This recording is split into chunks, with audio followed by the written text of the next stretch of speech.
Hi, good evening, folks. In this video, we're going to take a look at how coming out of the gate can set the tone for the entire season. Coming up. Okay, let's get on this. This video, I want to go over, guys, I'm going to go over the first 10 games, just a few statistics last year, how we started, and where I kind of seen a pattern early in the season, regardless of how good some things were going, okay? So let's take a look at this, and we'll get back to this current season in a second. I just want to go over a few things with you here.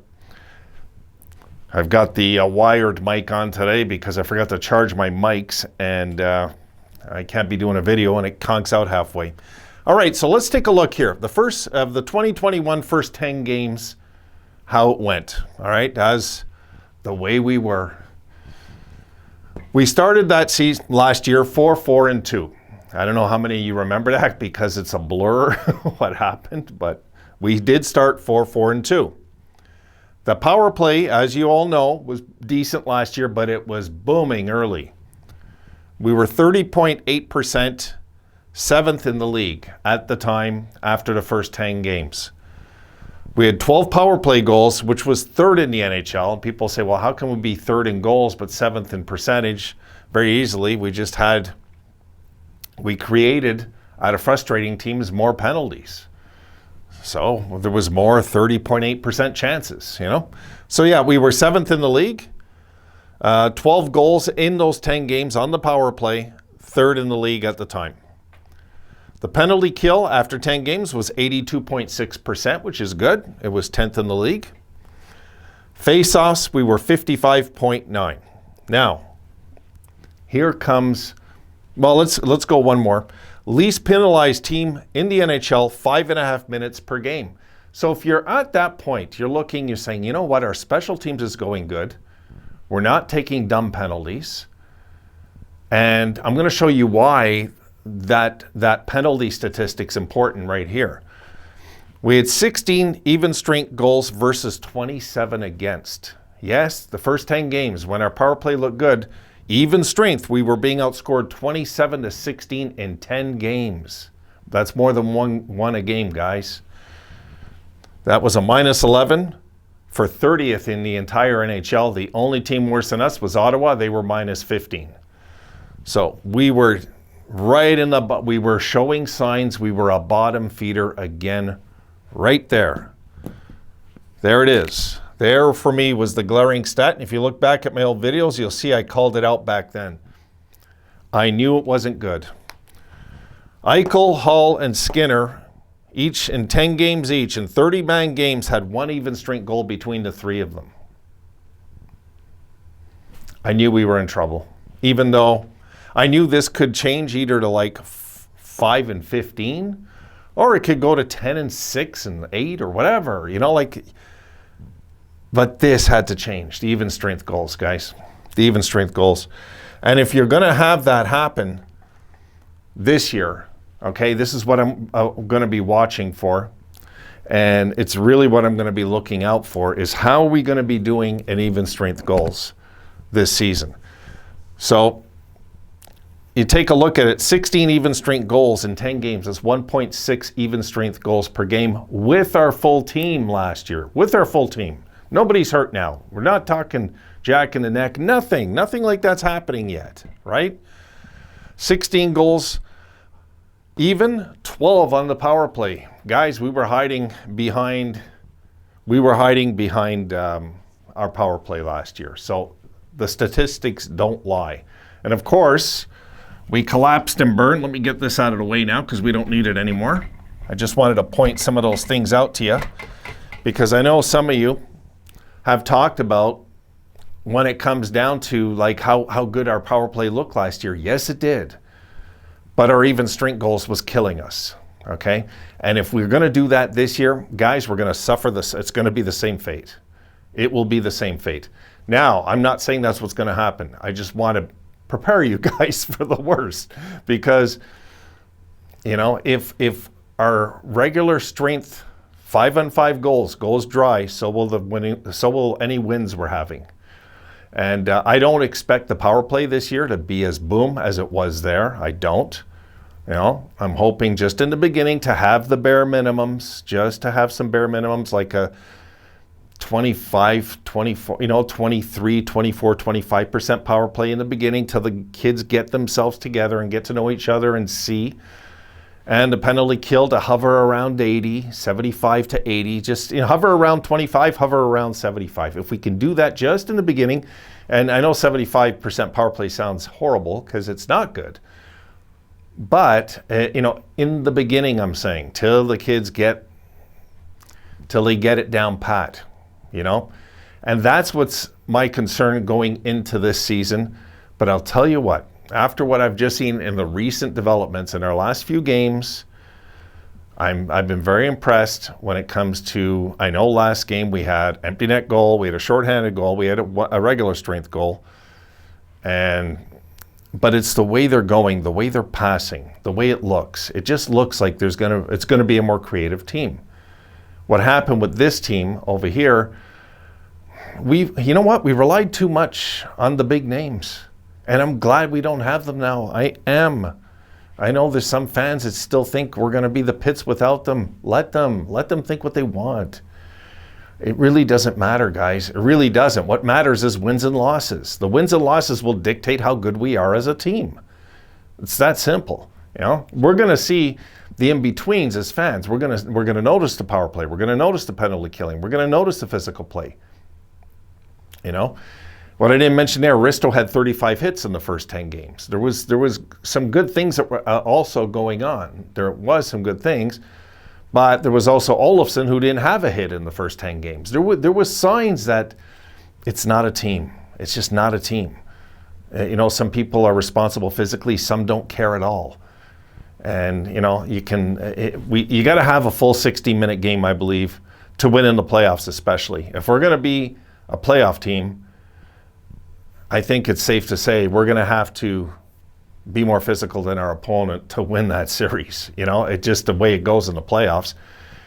I was looking at it, look, two of the top 10 teams in the league were the top hitting teams in the NHL last year in Tampa and Montreal. Montreal was a top hitting team in the league last year, and I believe Tampa was 9th. I know they were top 10. I think they were 9th. So there you go. If you look at it from that angle, okay, but of course you have to have the whole thing. You have to have the power play, the penalty kill. You have to have the aggressive forecheck. You have to be able to poke check at the right times, intercept plays, blocks at the right time. Of course, win key faceoffs, all these things. We know this as fans. We know this. But you have to start somewhere. You have to start somewhere being one of the best teams in the league. And the power play for us, we knew even the year before was good, and we crashed and burned. Remember, the first year Kruger came in, it looked like the power play was indestructible. The Sabres got off to a crazy start, I think 11-2 or something. And then a steady slope downwards the rest of the year. Another slow death season. I don't think we'll have a slow death season this year, guys. No, because I don't think we're going to jump off to a crazy, great start like that. But if we started something like, and I'll throw it out there, 6-3-1 the first 10 games, all of a sudden, the entire league is going to take notice. They're going to take notice. And I don't care what anybody tells me. My experience has been over the years watching hockey, you can't just figure a team out all of a sudden. It doesn't just happen like that. No, it usually takes the league a full year of adjusting maybe to Granato's system, what he's doing in Buffalo, to overcome what he's doing, and then we have to counter it. Sounds like a courtroom, and if we can go this route, if we can throw something at the league this year they're not expecting, we have a shot. We have a shot. I'll just leave it at that. I was watching some videos today where I watched 4 other channels. They picked us last overall, and last. I mean, this is where they're picking us. Calling us a shit show in Buffalo, and they just don't know. They just don't know. Like, I'm not saying the Sabres are going to have 50 wins, but sometimes you have to look at things and say, what could this team do? Like even Arizona, to some extent, have zero pressure over there.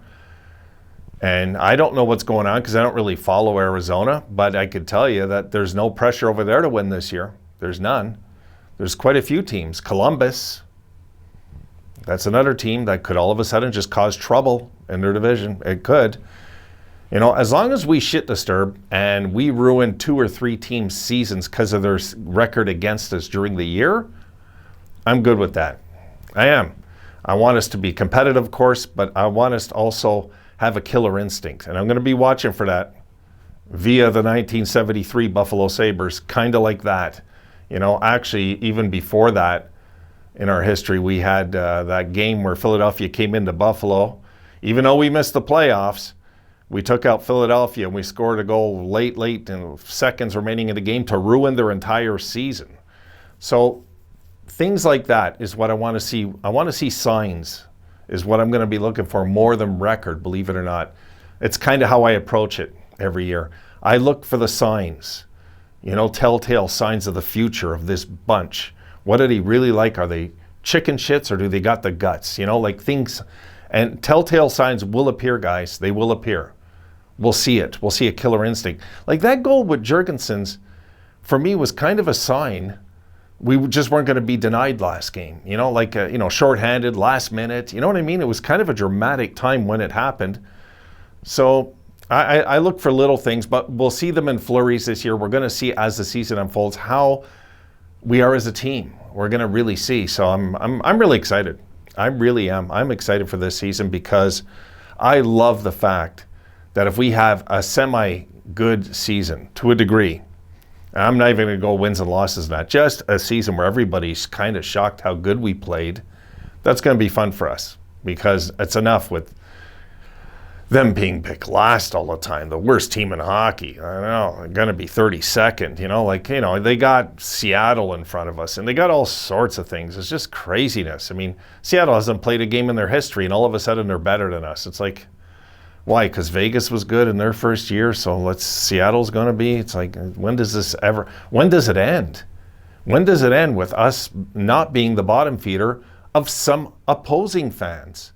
Because no opposing fans have had any guts to say the Sabres will be anything but dead last. And let's face it, it'd be easy to say we could finish in front of Ottawa or Detroit in a way. Nobody's saying it. Nobody's picking us higher than 8th, except me. God, and I'm a fan, so it looks like I'm being a homer, which I am kind of. But I also think if I was an opposing fan, I would pick this team at least 6th. I would pick them at least 6th because everything that they went through as a franchise the last year, for us to come out looking like we have so far in preseason, in camp, the interviews, all of it, it just telltales a sign that things are getting better. You know, things are getting better in Buffalo. And I believe that. I'm going to have to be proven otherwise. I'm going to have to see them lose 15 in a row to believe otherwise or something, or 12 in a row. I got to see that happen before I believe it can. You know, you're never going to convince me this is going to be a complete bottom feeder all year long. I just won't believe it. And I'm going to finish on this, guys. I think our goaltending is going to surprise too. Even us. It's going to surprise us this year. I believe in veteran leadership in the Nets. I do. If it's for a 1-year thing, we're okay. It's okay to have a 40-year-old, 32, 33, 34, 35, 36-year-old as the backup. It's okay. It really is for one season, you know, because the kids are going to feed off that, the calmness of them behind them, you know. Okay, that's it. I got another video to make. I just want to touch base on some of these statistics from last year because it is kind of important we look back and understand what really went down. Why did we crash and burn? Guys, it was obvious. Even strength goals. That, for me, is the number one thing I'm looking for going into this one. I'm blabbing too much. See you in the next video.